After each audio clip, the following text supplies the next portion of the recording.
ಶ್ರೀ ಗೌರಿಗೆ ಶುದ್ಧ ಸ್ನಾನವ ಮಾಡಿ ಗೌರಿಯ ವಜ್ರಪೀಠದಿ ಕುಳಿಸಿರೆ. ವಜ್ರ ತಿಲಕವ ತೀಡಿದಂತ ಮುದ್ದು ಮಂಗಳ ಗೌರಿಗೆ ಮಂಗಳಾರತಿ ತಂದು ಬೆಳಗಿರೆ ಅಂಗನೆ ಶ್ರೀ ಗೌರಿಗೆ. ಅರ್ಶಿನ ಕುಂಕುಮಗಳ ಬಿಟ್ಟು ಪಾರಿಜಾತ ಸಂಪಿಗೆ ಭಕ್ತಿಯಿಂದಲಿ ಬೇಡಿದವರಿಗೆ ವರವ ನೀಡೋ ದೇವಿಯೇ ಮಂಗಳಾರತಿ ತಂದು ಬೆಳಗಿರೆ ಅಂಗನೆ ಶ್ರೀ ಗೌರಿಗೆ.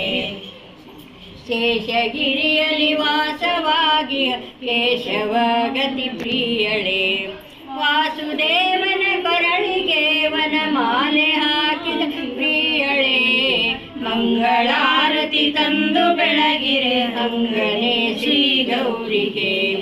ಅಂಗನೆ ಶ್ರೀ ಗೌರಿಗೆ ಮುದ್ದು ರಂಗನ ಮಡದಿಗೆ ಮಂಗಳಾರತಿ ತಂದು ಬೆಳಗಿರೆ ಅಂಗನೆ ಶ್ರೀ ಗೌರಿಗೆ.